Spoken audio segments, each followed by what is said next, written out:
আপনি এখন স্ক্রিনে যেটা দেখতে পাচ্ছেন এটা না কোনো এলিয়েন স্পেসশিপ আর না কোনো সায়েন্স ফিকশন মুভির অ্যানিমেশন সিন। এটা হলো স্টিভ জবস বা অ্যাপেলের সেই প্রোডাক্ট যেটা কেউ কখনো কিনতে পারবে না। এখন অবাক করা ব্যাপার হলো অ্যাপেলের এই হেডকোয়ার্টারটি তৈরি করতে খরচ হওয়ার কথা ছিল $50 কোটি, অথচ সেখানে খরচের মাত্রা এসে থামে $500 কোটি। তবে কি দুনিয়ার সবচাইতে বড় বিজনেস কোম্পানির দ্বারা এত বড় ভুল?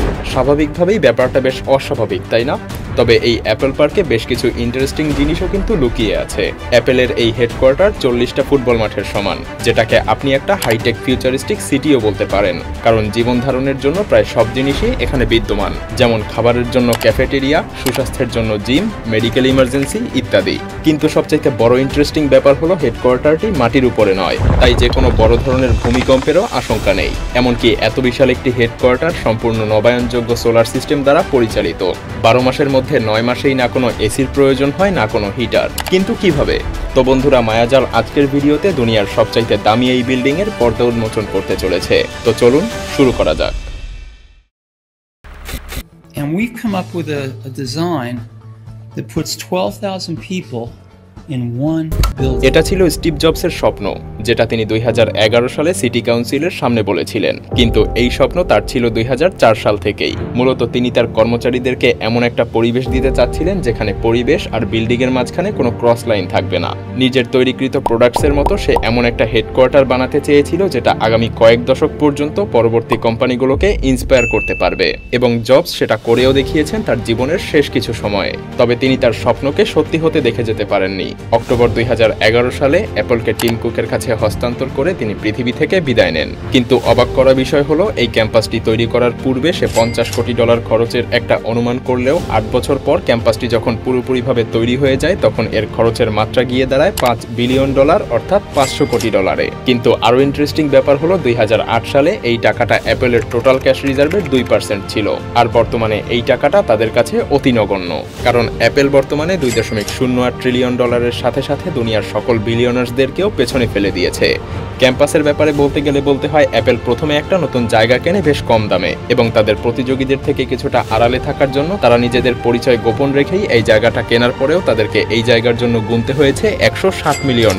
175 একরের এই জমিটি অ্যাপল 2008 সালের আগেই কিনে রেখেছিল, কিন্তু কাজ শুরু করার পারমিশন পায় 2013 সালে। আর এই বিল্ডিং এর দায়িত্বে ছিলেন দুনিয়ার সবচাইতে বড় আর্কিটেক্ট নরম্যান ফস্টার, যিনি এমন সব আর্কিটেকচার পৃথিবীকে উপহার দিয়েছেন। 2017 সালে যখন অ্যাপেলের ওপেনিং হয় তখন দুনিয়া জুড়ে শুধুমাত্র অ্যাপেল পার্কেরই গুণগান চলছিল। অ্যাপেল পার্ককে মানুষ রিং অথবা স্পেসশিপ নিকনেমও দিয়ে থাকে। এই গোলাকার বিল্ডিংটায় 2.8 মিলিয়ন স্কয়ার ফিটের অফিস স্পেস আছে, যেখানে অনায়াসেই 12,000 কর্মী কাজ করতে পারে। এই বিল্ডিং পৃথিবীর সবচাইতে বৃহত্তম কার্ভ গ্লাস প্যানেল দিয়ে তৈরি, আর প্রায় 3000 গ্লাস প্যানেল দিয়ে বেষ্টিত। এই ক্যাম্পাসের বাইরে এবং ভেতরে দুই পাশেই গ্যালারির মতো জায়গা রাখা হয়েছে, যাতে কর্মচারীরা বের হতে বা প্রবেশ করার সময় হাঁটতে হাঁটতেই এই ক্যাম্পাসের সম্পূর্ণ সৌন্দর্য উপভোগ করতে পারে। তবে অ্যাপেল পার্ক কিন্তু শুধুমাত্র এই বিল্ডিং এর জন্যই বিশ্বজুড়ে বিখ্যাত না। এই ক্যাম্পাসে 3 লাখ স্কয়ার ফুটের 2টা রিসার্চ ডেভেলপমেন্ট বিল্ডিংও রয়েছে, যেখানে 2000 জন কর্মী একসাথে কাজ করে।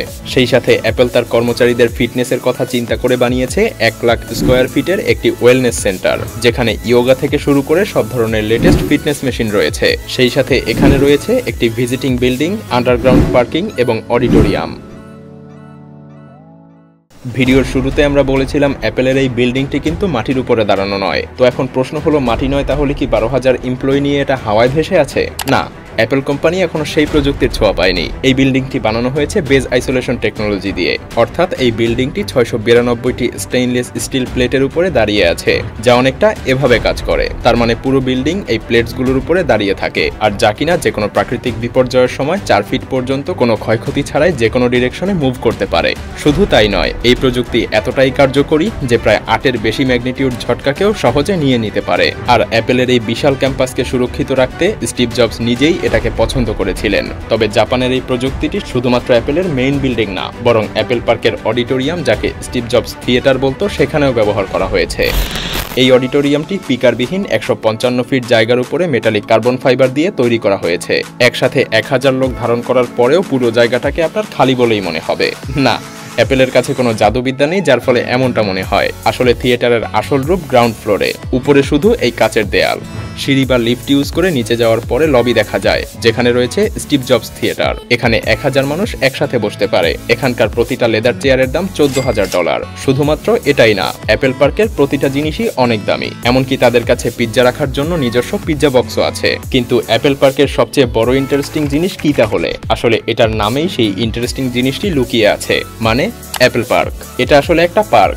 এটাই পৃথিবীর একমাত্র কাজের জায়গা যেটা কিনা 9000-এরও বেশি গাছ দিয়ে আচ্ছাদিত, যার মধ্যে উল্লেখযোগ্য এপ্রিকট, অলিভ, চেরি, পাল্ম এবং অবশ্যই অ্যাপেল গাছও রয়েছে। মূলত অ্যাপেল পার্কে এত গাছ লাগানোর একমাত্র কারণ ছিল এটা শুধুমাত্র কাজের জায়গা নয়, বরং তাদের কর্মীদের জন্য একটা নেচার ফ্রেন্ডলি আবহাওয়া তৈরি করা। আর এই অ্যাপেল পার্কের প্রয়োজনীয় বিদ্যুতের সরবরাহ আসে নবায়নযোগ্য শক্তি থেকে। অ্যাপেলের স্পেসিফিক রিং বিল্ডিং এর উপরে লাগানো হয়েছে 72 মেগাওয়াটের সোলার প্যানেল, যেখান থেকে পুরো ক্যাম্পাসেই বিদ্যুৎ সরবরাহ করা হয়। শুধু তাই নয়, অ্যাপেল তাদের সকল প্রোডাক্টেও রিনিউয়েবল এনার্জি ব্যবহার করে। এই কাজকে আরো সহজ করে অ্যাপেল বিল্ডিং এর ন্যাচারাল ভেন্টিলেশন সিস্টেম। তাপমাত্রা বাড়া বা কমার সাথে সাথে এখানকার অপটিমাম তাপমাত্রা অটোমেটিকই সেট হয়ে যায়, কারণ এখানে বাইরের বাতাস সহজেই ভেতরে প্রবেশ করতে পারে আর ভেতরেরটা বাইরে, মানে কর্মীদের সাথে সাথে এই বিল্ডিং নিজেও শ্বাস প্রশ্বাস নেয়। এখানকার তাপমাত্রা গরম ঠান্ডার তারতম্যে 20 ডিগ্রি সেলসিয়াস থেকে 25 ডিগ্রি সেলসিয়াসের মধ্যেই থাকে। তাই বছরের 9 মাসই না লাগে কোনো এসি না কোনো হিটার।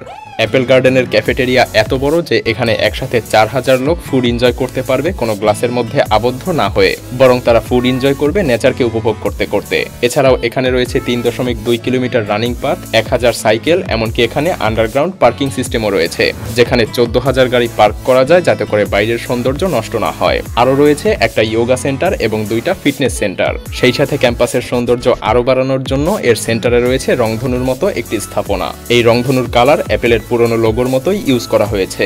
এরপর আসে অ্যাপেলের ভিজিটিং সেন্টার, যেখানে আপনি আপনার আইপ্যাডে সহজেই অ্যাপেল পার্কের পুরো একটা রিয়েল ভার্সন দেখতে পাবেন।